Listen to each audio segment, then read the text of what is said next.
साथियों, Shakeel sir competition में आप सभी मित्रों का स्वागत है। आज हम भारत निर्वाचन आयोग पर चर्चा करेंगे, यानी कि ECI election commission of India. जो इसका प्रावधान है, क्योंकि एक संवैधानिक निकाय है और संविधान में इसका जो प्रावधान किया गया है वह भाग 15 के अनुच्छेद यानी कि 324 से 329 में भारत निर्वाचन आयोग का प्रावधान किया गया है। अब साथियों, हम इसकी डिटेल से चर्चा करेंगे और जैसा कि हमारा ध्येय है कि कम समय में अधिक से अधिक जानकारी आपको उपलब्ध कराई जाए, और जैसा कि आप हमारे वीडियो देखते हैं और आप इस बात को एहसास भी कर सकते हैं, हमारे वीडियो को ज्यादा से ज्यादा शेयर करें, लाइक करें और सब्सक्राइब करें। साथियों, भारत निर्वाचन आयोग यह एक क्या है? स्वायत्त संवैधानिक निकाय है। जैसा कि संविधान के भाग 15 में अनुच्छेद 324 से 329 में किया गया इसका प्रावधान। जैसा कि अभी मैंने बताया, स्थापना 25 जनवरी 2050 को की गई। अब ये काफी, इसकी जो संरचना है वो काफी डिफिकल्ट है, थोड़ा ध्यान से इसको ध्यान देने की जरूरत है। जो इसकी संरचना है वह 25 जनवरी 1950 को की गई।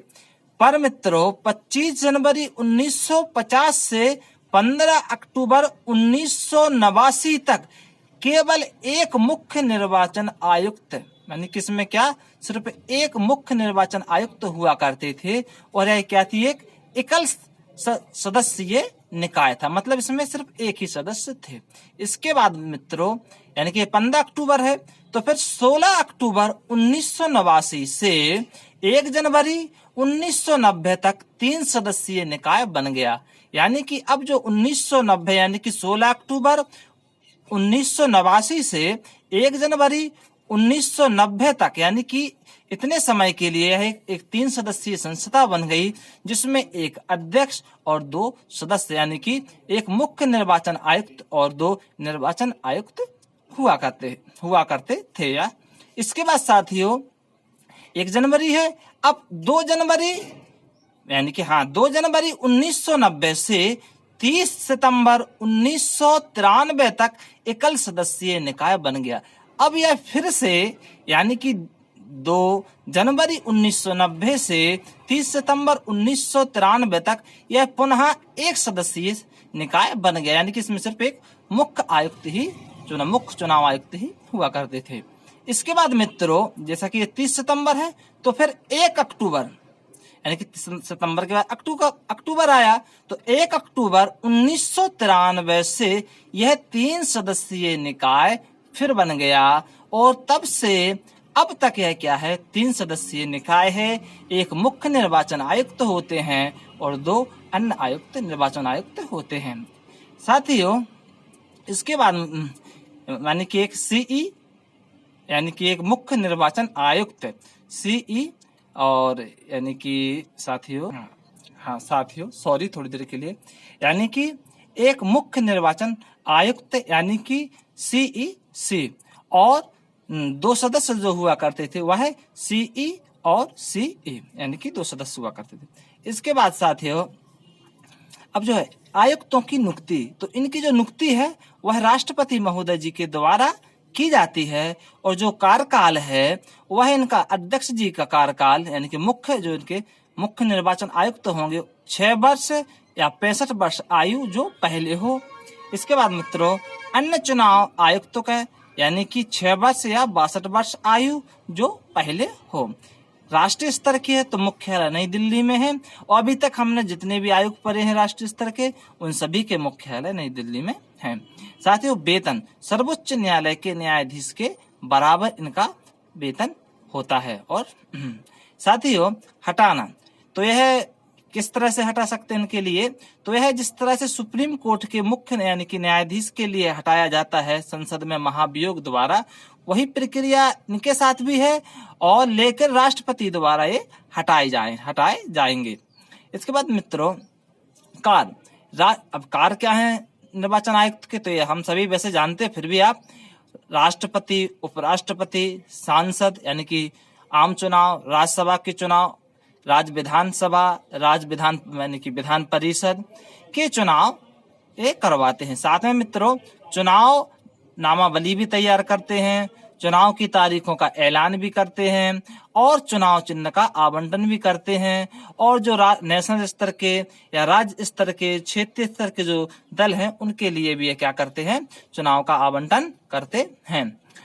साथियों, पहले मतदान की आयु क्या थी, 21 वर्ष थी। लेकिन 61वें संविधान संशोधन, यानी कि जब 61वां संविधान संशोधन हुआ 1988-89 में, तो उस फिर क्या जो आयु हो गई वह 21 वर्ष से कम करके 18 वर्ष कर दी गई, और जो अभी भी है। 1999 में पोस्टल बैलेट की शुरुआत हुई। सचिवालय, ध्यान रखें मित्रों, जो उनका सचिवालय है, सचिवालय में 2 या 3 उप निर्वाचन आयुक्त और महानिदेशक होते हैं। और लेकिन पर दोस्तों, देश की राष्ट्रीय सिविल सेवा से नियुक्त किए जाते हैं, यानी कि ये जो देश की राष्ट्रीय सिविल सेवा है उससे नियुक्त किए जाते हैं। देश में पहली बार आम चुनाव 1991 और 92 में हुए। तो साथियों, जैसा कि मैं कम समय में अधिक से अधिक जानकारी देने का आपको प्रयास कर रहा हूं और आप इस बात का एहसास भी कर रहे होंगे, आप हमारे चैनल को लाइक करें, सब्सक्राइब करें। आप इसके साथियों शॉर्ट स्क्रीन भी ले सकते हैं, ले लीजिए। हाँ साथियों, आयोग ने अपना यानी कि स्वर्ण जयंती वर्ष 2011 में मनाया था आयोग ने, ठीक है ना। भारत निर्वाचन आयोग, यानी कि इसमें निर्णय बहुमत के आधार पर लिए जाते हैं। भारत लोकतंत्र, इसको ध्यान रखें साथियों, भारत लोकतंत्र एवं निर्वाचन सहायता हेतु अंतरराष्ट्रीय संस्थान यानी कि IDEA स्टॉकहोम स्वीडन का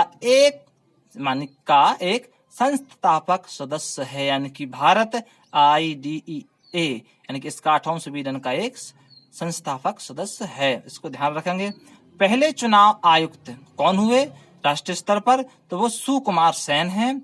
वर्तमान में सुनील अरोड़ा जी हैं, जो 2018 से अब तक मान के भी चल रहे हैं वर्तमान में। भारत की एकमात्र महिला निर्वाचन आयुक्त रमा देवी जी हैं।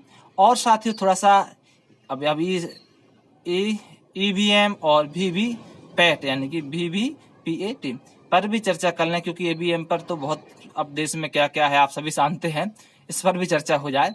तो साथियों, EVM यह है, इसका जो फुल फॉर्म है इलेक्ट्रॉनिक वोटिंग मशीन।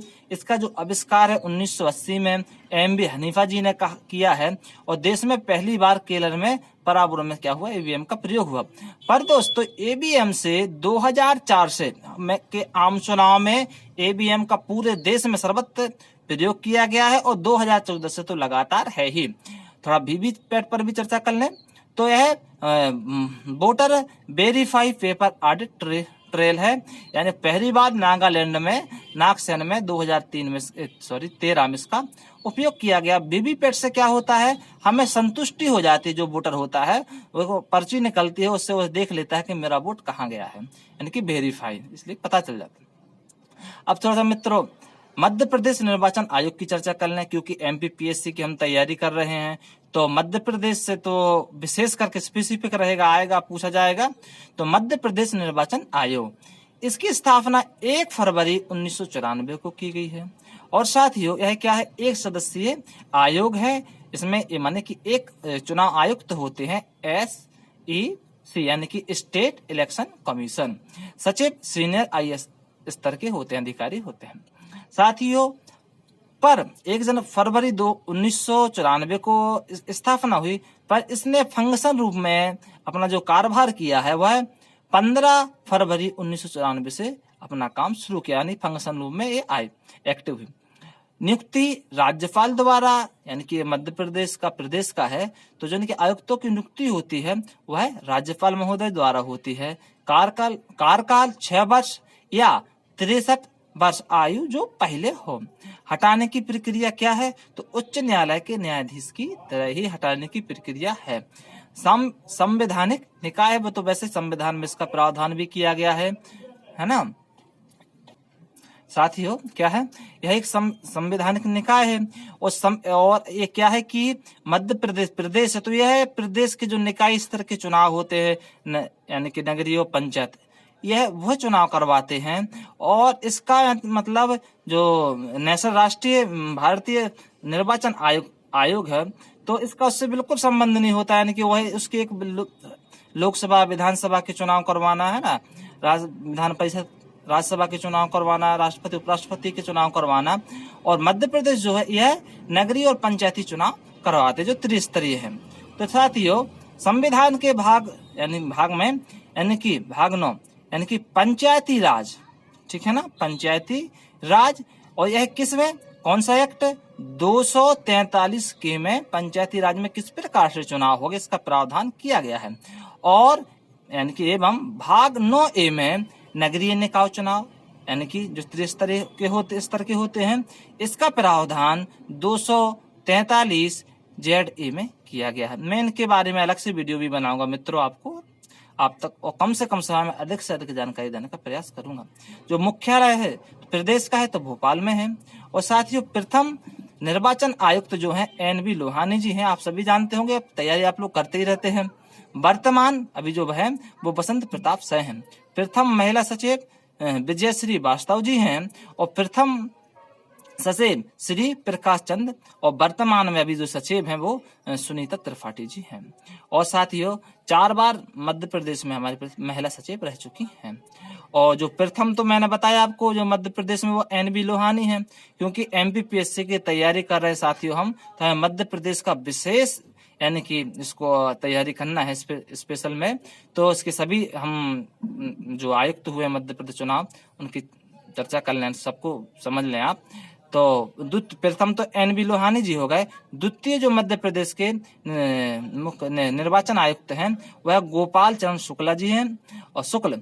और तृतीय जो है वो आदित्य सिंह जी हैं। चतुर्थ जो है वो अजीत रायजादा जी हैं। और जो पंचम है वो परशुराम जी हैं श्री। और जो षष्ठम है वो बसंत प्रताप, जो अभी मैंने बताया बसंत प्रताप सिंह जी हैं। तो ये आपको सभी यानी कि नाम याद रखना है, क्योंकि किसी को भी पूछ सकते हैं कि इनके बाद कौन बने थे, परशुराम जी के पहले कौन थे, तो अजीत रायजादा जी हैं। या रायजादा जी थे पहले कौन थे, हैं तो वो आदित्य सिंह जी हैं। या आदित्य सिंह जी किस नंबर के हैं, चौथे हैं, प्रथम है, द्वितीय है, चतुर्थ है। तो जरूर इसको आप याद रखें। कार्य तो राज्य के जो राज्य निर्वाचन आयोग के कार्य हैं, तो वो राज्य में यानी पंचायत और नगरीय निकाय चुनाव करवाना, आचार संहिता को लागू करना है ना। और इसके बाद जो नामांकन जो यानी कि नामावली है उसको भी तैयार करना, ये सभी राज्य निर्वाचन के आयोग यानी कि इनके कार्य हैं, आप सभी समझते हैं। और मध्य प्रदेश में यानी कि EVM का प्रयोग किया गया 1998 के विधानसभा चुनाव में किया गया। और साथ में राजस्थान दिल्ली में भी हुआ। साथियों, मैंने कोशिश की है अधिक से अधिक समय में कम से कम समय में अधिक से अधिक जानकारी आपको प्रोवाइड की जाए, उपलब्ध की जाए। और जैसा आप समझ रहे होंगे और हमारा ध्येय है। साथियों, हमारे चैनल को लाइक करें, सब्सक्राइब करें और शेयर भी करें अपने मित्रों को, ताकि उनका भी समय की उनकी भी बचत हो। नमस्कार।